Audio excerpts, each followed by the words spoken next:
Assalamualaikum warahmatullahi wabarakatuh dan salam sejahtera. Selamat berjumpa kembali di Pendakwah Teknologi. Dalam episod kali ini saya nak tunjukkan kepada anda satu lagi dashcam yang dihantar kepada saya oleh pihak S-Dome. Jadi kalau anda perasan, sebelum ni saya pernah buat satu episod pasal dashcam M550 daripada pihak S-Dome. Jadi sebelum ni saya dapat yang ni.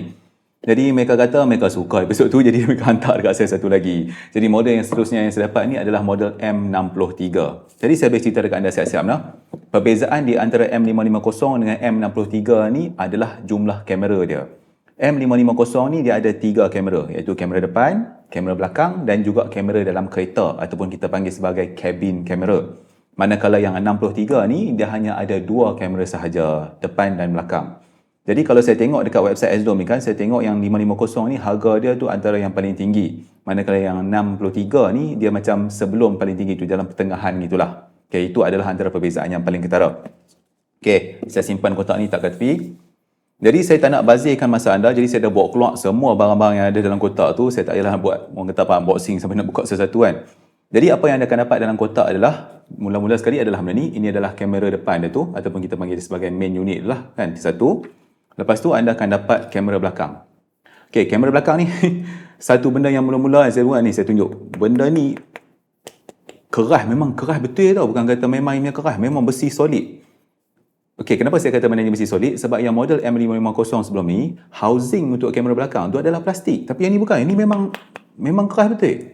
Jadi okay, anda tengok selungguk kabel ni kan, berat kabel ni adalah lebih kurang sama berat dengan kamera ni. Kamera ni saja. Silap saya tak ada scale, tak saya boleh tunjukkan berat dia. Nak menunjukkan betapa solidnya kamera belakang ni. Jadi saya berpendapat mungkin kamera belakang ni tujuan dia adalah untuk diletakkan di belakang kat bahagian luar kereta. Jadi mungkin kalau dilanggak ke ataupun ada pelanggaran ke ataupun apa-apa kan, jadi dia tak akan rosakkan kamera belakang ni. Mungkin lah kan. Tapi kalau saya nak pasang, saya cuma pasang dalam kereta je lah. Saya tak kat cermin belakang macam tu sebab itu lagi mudah. Okay. So anda akan dapat kamera depan, kamera belakang. Selain daripada itu anda akan dapat yang filem ni.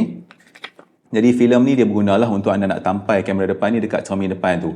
Sebab sebelum ni saya tak berapa bijak, saya pergi tampai yang kata dashcam tu dekat cermin depan. Saya koyak benda ni yang kata apa, buka yang double sided tape ni, terus tampai macam tu. Jadi bila saya nak tukar dashcam kamera tu, dia akan tinggalkan macam-macam bekas kat cermin tu. Jenuh nak cuci, nak kena pakai stiker remover dan sebagainya. Jadi bila kita gunakan filem ni senang. Bila kita katakanlah nak ganti dashcam kamera kan, nak cabut yang ni ke, anda boleh cabut sekali dengan filem. Jadi dia tak akan merosakkan anda punya cermin depan tu. Kalau anda dah tinted ke apa ke, tak payah risau kan. Itu satu. Jadi anda akan dapat 2 keping. Okey, ada 2 keping kat sini. Selain itu dia bagi lagi satu double sided tape ni. Kok-kok lah anda cabut nak tampai balik ke apa ke. Lepas tu dia bagilah satu double tape untuk nak tampaikan kamera belakang ni. Ada skru kat situ. Itulah antara dia kan. Dan kemudian dia bagi dekat anda yang ni lah, yang kata charging cable ataupun power cable ni kan. Yang ni kita cucuk kat tempat cigarette lighter tu. Okey, sambil-sambil tu dalam episod yang masa saya buat 550 tu ada orang tanya tau, dia kata power output berapa kan. Ni saya baca kat anda siap-siap. Jadi ditulis dekat sini untuk line output ni, ini adalah 5 volt 2.5 amp. Yang ni yang dia supply kepada kamera lah. Manakala untuk USB yang ada dekat belakang ni, power output dia adalah 5 volt 1 ampere sahaja. Tu dia. Okey, selain daripada tu, anda akan dapat alat-alatnya. Ini adalah untuk nak kata apa, kita nak tak kabel elok-elok. Lepas tu yang batang ni adalah untuk nak cocok kabel masuk ke tempat-tempat tepi-tepi dalam kereta tu kan. Kita nak bagi elok kabel tu. Dan last sekali anda akan dapat satu benda ni. Ini adalah SD card lah. SD card cat S-Dome. Micro SD bersaiz 64GB. Itulah dia. Okey, mari saya cerita sikit pasal kamera depan ni lah. Antara persoalan yang banyak ditanya kepada saya dalam episod sebelum ni pasal S-Dome tu adalah daripada segi dia punya resolution. Okey, kamera ni dia kata maximum resolution dia adalah 4K. Tapi dia bergantung pada jenis penggunaan dia lah. Jadi kamera ni boleh digunakan dengan 2 cara. Satu, kita boleh pakai dia sebagai stand alone. Maksudnya kamera depan ni sahaja. Ataupun kita gunakan dia sekali dengan kamera belakang macam ni.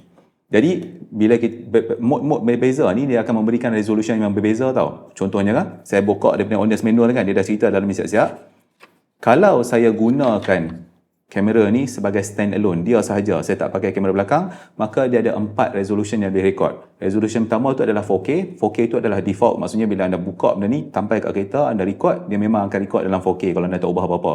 Tapi anda juga boleh pilih untuk nak record dalam 2K. 2K iaitu adalah 2560 kali 1440. Ataupun anda boleh record dalam Full HD iaitu 1920 kali 1080 ataupun 1080 lah. Dan paling rendah sekali anda boleh record dalam HD iaitu 1280 kali 720. Itu kalau pakai kamera depan sahaja. Kalau anda pakai dengan kamera belakang sekali, anda boleh record dalam 3 resolution. Okey, tapi untuk pengetahuan anda, kamera belakang ni hanya boleh record dalam 1080 sahaja. Tak boleh lebih tinggi, tak boleh turun daripada tu. 1080 sahaja. Jadi bila anda cocok benda ni, saya tunjuk kat anda, dia ada satu lubang dekat atas ni kan, dia tulis kat sini AVA ni, kalau anda cocok ni, macam ni, itulah cara untuk nak sambungkan kamera belakang kan. Okay, jadi bila anda sambungkan kamera belakang ni, maka anda boleh record dengan 3 resolution, iaitu kamera depan record 4K, belakang record 1080, ataupun kamera depan record 2K, belakang record 1080, ataupun dua-dua record dalam 1080. Nah, itulah dia. Okey, lepas tu daripada segi video format, kamera ni record dalam MP4, lepas tu gambar dia pula, kita kan juga boleh ambil gambar juga kan, dia record dalam format JPEG. Dan dalam kamera ni dia ada 200 mAh lithium ion battery. Itulah dia, nak kata kuat sangat pun tak, jadi anda kena sentiasa sambungkan dia dengan power source ni kan. Dan selain daripada tu, kalau yang saya boleh cerita kat anda juga, dia ada built-in GPS dalam ni lah, sama macam yang sebelum ni juga kan. Cuma satu benda yang sangat-sangat berbeza adalah daripada segi tempat kita nak tampai dekat cermin kita ni dengan skrin belakang ni. Okey, jadi kalau anda tengok dia mati macam ni tau, benda ni memang dah fix pada kedudukan macam ni. Jadi bila anda tampai, jadi disebabkan itu, kamera depan ni ataupun kita boleh kata dia punya lens ni, dia boleh adjust tau. Dia macam ada ball mount dekat sini ni, kita gerak-gerak macam ni lah, atas bawah kiri kanan boleh pusing macam ni. Jadi kita boleh orang kata apa, angle kan bagi lagi elok untuk dapat view yang lebih cantik lah. Itulah dia. Lepas tu, sebelum ni juga ada orang tanya, kamera ni touchscreen ke? Tak, ini bukan touchscreen. Jadi sebab tu dia ada button-button kat tepi ni. Button kat atas ni adalah button power. Lepas tu button tepi ni adalah button untuk nak buka menu dia. Lepas tu ada atas bawah. Ini adalah untuk tempat letak SD card lah. Jadi kita akan gunakan button-button ni untuk nak navigate menu. Itulah, yang M550 tu pun bukan touchscreen. Yang 63 ni pun bukan touchscreen.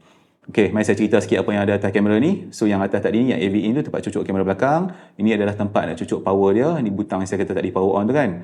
Yang depan ni, ini adalah dia punya speaker. Lepas tu kat atas ni ada kecil sikit ni kan. Ini adalah mikrofon. Jadi boleh record lah bunyi dalam kereta tu. Lepas tu bawah ni yang lubang-lubang ni, ini adalah ventilation dia lah. Jadi itulah dia sahaja. Tapi ni tempat cucuk SD card. Okey, habis. Tak ada apa dah. Okey, daripada segi penggunaan kamera ni kan kamera ni dia ada dalam ni ada wifi, jadi kita boleh sambungkan dengan iPhone. Jadi dia menggunakan satu application nama dia S-Dome. Saya tak akan tunjukkan dekat anda cara nak set up semua tu sebab saya dah pernah tunjuk benda tu dalam model M550 tu. Jadi benda ni adalah sama. Cuma bezanya yang ni hanya ada 2 kamera, yang 550 tu ada 3 kamera. Selain benda tu semua sama. Daripada segi nak record, daripada segi nak control format dan sebagainya semua sama. Tu satu. Lepas tu, okey, apa yang saya akan tunjuk dalam episod kali ini adalah saya akan tunjuk satu application yang S-Dome ni ada, iaitu dia panggil sebagai GPS Player ataupun S-Dome GPS Player. GPS Player ni tujuan dia adalah kita boleh tunjukkan laluan berdasarkan maklumat GPS yang kita dah ambil dalam kamera ni kan. Kita boleh tunjuk laluan, kita boleh tunjuk kelajuan kereta dan sebagainya. Jadi benda tu berguna tau. Okey, contohlah kalau berlaku sebarang accident kan, kita akan ada 2 maklumat. Satu maklumat tu adalah maklumat footage kereta tu sendiri dan satu lagi adalah maklumat yang kata GPS player tu. Jadi kita boleh tunjuk gambar ataupun video dan dalam masa yang sama kita boleh play secara real time berdasarkan video, berdasarkan rekod yang video tadi tu, kita punya laluan, kelajuan kereta dan sebagainya. Jadi dua-dua maklumat ni bergunalah kalau kita nak buat report polis ke jadi bahan bukti dan sebagainya. Tu memang best. Okey. Sebelum saya terlupa kan, sebelum ni ada orang tanya dekat saya pasal dia kata loop recording. Loop recording tu benda apa? Saya cerita kat anda lah. Jadi sebenarnya loop recording ni dia akan record dalam beberapa second macam tu. Maksudnya macam ni. Okay, saya cari dekat sini dia punya cerita pasal loop recording. Saya cerita kat anda siap-siap no. Okay.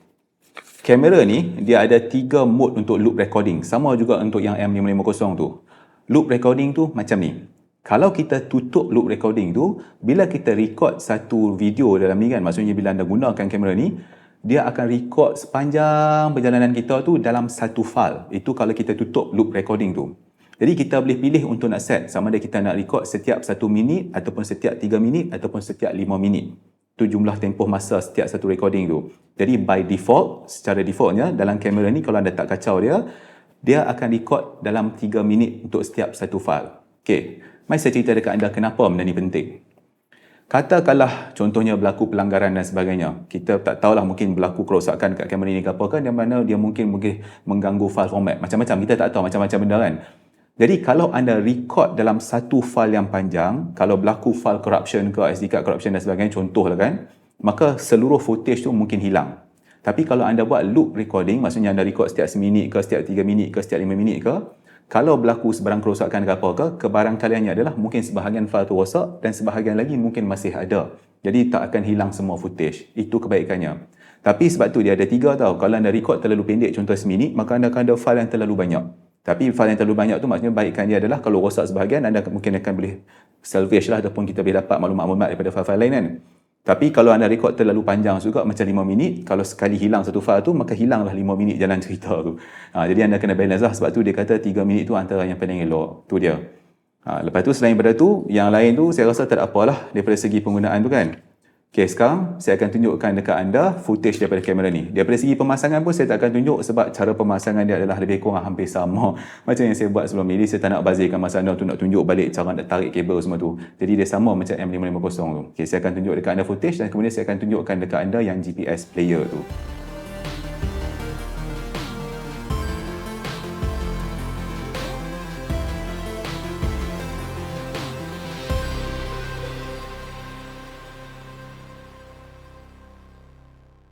Lepas selesai pasang dashcam tu, saya terus keluar untuk buat testing. Jadi seterusnya, saya tunjukkan dekat anda footage dan juga suara saya yang direkod melalui dashcam ni.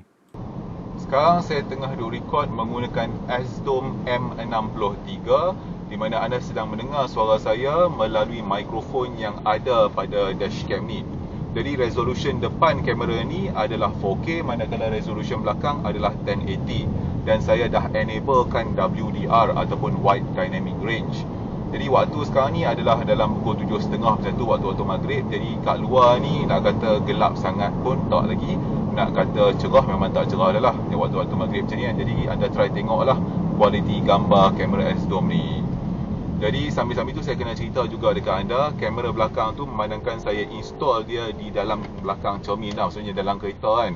Jadi kalau anda nampak gelap sikit tu, mungkin itu adalah disebabkan tinted kereta saya ni. Jadi kalau saya letak dekat keluar, mungkin gambar dia lebih cerah dan memang kita punya view tu akan nampak lebih luas lah. Okay, jadi mungkin lepas ni saya akan try install benda tu dekat luar. Saya install benda tu dalam kereta sebab dia mudah lah. Saya tak payah nak buat wiring teruk-teruk kan. Itulah dia. Kalau tadi itu footage yang saya ambil pada waktu maghrib, yang ni saya ambil pula footage pada waktu malam. Betul lah, sekarang dah pukul 9.53. Jadi ini adalah kamera depan. Kalau anda tengok kamera depan ni, dia tak begitu jelas sangat lah bila dah gelap kan. Tapi masih boleh nampak lah kereta semua tu, kita nampak elok lagi. Okay, dalam masa yang sama juga, saya dah tutup WDR, iaitu Wide Dynamic Range tu, saya dah turn off. Okay, sekarang saya tunjuk pula dekat anda untuk kamera belakang. Jadi dekat kamera belakang ni, saya nampak dia ada satu isu lah. Bila ada kereta kat belakang tu, silau daripada lampu tu akan menyebabkan kita tak nampak nombor plate kereta tu bila waktu malam macam ni. Jadi ini adalah antara kelemahan yang saya nampak pada kamera belakang ni lah. Tapi lagi sekali macam saya kata, mungkin kalau saya letak kamera ni dekat luar kereta, mungkin kita akan nampak dengan lagi jelas. Sebab sekarang ni duduk dalam kereta kan. Sekarang saya nak tunjukkan dekat anda aplikasi S-Dome GPS Player yang anda boleh download daripada website S-Dome. Jadi dia ada untuk Windows dan juga untuk Mac. Dan untuk contoh ni, saya gunakan Windows. Lepas anda dah install aplikasi itu, anda akan nampak interface macam ni. Jadi apa yang anda kena buat adalah anda kena pergi ambil micro SD card daripada dashcam anda tu. Lepas tu anda cucuk dekat komputer yang anda install S-Dome Player ni. Lepas tu dalam aplikasi ni, dekat belah kiri bawah tu, dia ada macam satu logo folder tu. Anda tekan kat situ, kemudian anda buka micro SD card anda. Macam saya punya ni, dia tulis SDXC ni. Dia ada folder M63. Folder M63 ni dibuat secara automatik lah. Jadi saya select folder ni.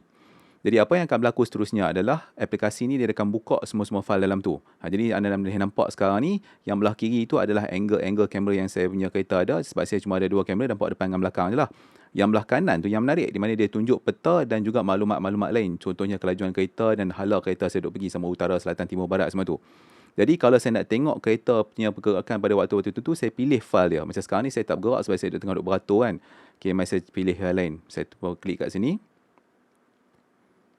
Okay, kita tunggu saat dia load. Jadi sekarang anda nampak dia dah ubah kepada waktu yang hak file tu pula. Jadi macam contohnya kalau yang belah kiri ni, bila saya nak select satu angle, katakanlah saya nak tengok yang kamera depan, saya double klik kat kamera depan ni, dia akan full screen kamera depan tu. Jadi maklumat kat sini pun anda boleh nampak macam masa, tarikh, koordinat dan sebagainya. Lepas tu kalau saya double klik sekali, dia akan pergi balik kepada main window macam ni. Kalau saya nak tengok kamera belakang, saya klik dekat kamera belakang, dia akan tunjuk kamera belakang. Itu yang best tu ya. Lepas tu apa yang lebih menariknya adalah, Kalau anda tengok dekat dalam peta ni, anda boleh nampak pergerakan kereta tu dekat atas jalan tu, nampak di dalam peta tu. Jadi ini yang bagus, di mana anda boleh tengok video pergerakan kereta dan juga kedudukan dia dalam peta tu sendiri, nama jalan kat mana dan sebagainya. Lepas tu maklumat contohnya kelajuan semua ada dekat situ. Jadi kesemua maklumat ni boleh dilihat dalam satu aplikasi. Jadi ini pada saya adalah sangat-sangat berguna. Jadi itulah dia tuan-tuan dan puan-puan sekalian, review saya tentang dashcam S-Dome model M63 ni. Jadi sebelum saya akhiri episod kali ni, saya nak bagilah sedikit pandangan tentang dashcam ni. Okay, tapi sebelum tu saya kena tekankan lagi sekali, untuk video quality bagi kamera belakang tu, kamera tu saya install dalam kereta. Jadi dia ada cermin belakang, cermin tu pun ada tinted. Lepas tu cermin tu pun walaupun saya dah cuci, saya nampak dia ada kesan kotoran sikit kan. Jadi mungkin semua benda tu mendatangkan kesan kepada video quality tu. InsyaAllah saya akan cuba pindahkan letak kat belakang kereta kat luar dan kita tengok macam mana quality video lepas tu. Okey, berbalik kepada dashcam ni.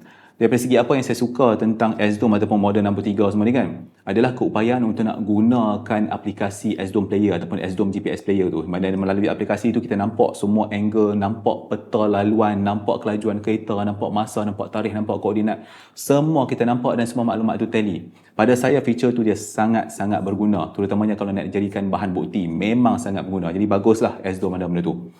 Okey, seterusnya daripada segi harga, saya tengok harga untuk model M63 ni kan, dekat Shopee dan Lazada lebih kurang dalam 400 ke 500 lah, berbeza ikut kedai sikit. Jadi pada saya, untuk dashcam macam ni, pada harga 400 lebih macam tu, dia adalah dalam pertengahan lah. Nak kata murah sangat pun tak, nak kata mahal sangat pun tak. Okey lah, tengah-tengah macam tu. Daripada segi kesukaran untuk pemasangan, kalau nak pasang yang kamera depan tu, saya rasa agak senang jugalah. Dia just tampai kat depan tu, alur kabel elok-elok, letak kat cigarette lighter, dia jalan. Isu dia adalah daripada segi nak letak kamera belakang tu, nak pasang kat belakang kabel tu, nak lalu keliling kereta tu banyak kerja sikit lah, jadi makan masa. Jadi sebab tu saya suka kalau yang dashcam ada solution jenis wireless tau, di mana kamera belakang tu dia berhubung secara wireless dengan kamera depan, tapi masalahnya harga lah. Jadi kalau wireless mungkin lagi mudah lah kita nak letak kat luar semua tu kan. Okey, dan selain daripada tu, kalau nak bercakap daripada segi image quality ataupun quality video tu sendiri, walaupun kamera ni adalah beresolution 4K, tapi daripada segi quality video, image yang dihasilkan tu pada saya biasa je lah. Saya ada pakai juga dashcam daripada 70 miles semua kan, jadi bila saya bandingkan sikit-sikit nampak lebih kurang macam tu je lah. Tapi daripada segi untuk penggunaan, pada saya okey lah. Alright. Jadi sebelum saya akhiri episod kali ni, saya rasa kalau anda nak tahu lebih banyak lagi tentang model ni, saya perasan Mona Lisa PC ataupun channel Mona Lisa PC tu dia ada review juga model yang sama. Jadi mungkin anda boleh tengok review mereka untuk nak dapatkan maklumat yang lebih banyak tentang model M63 ni. Alright, jadi insyaAllah kita jumpa lagi dalam episod yang seterusnya. Jadi saya harap apa yang disampaikan dalam episod kali ni bermanfaat kepada anda sekiranya anda tengah mencari dashcam. Apapun saya nak ucapkan terima kasih kerana menonton. InsyaAllah jumpa lagi. Assalamualaikum.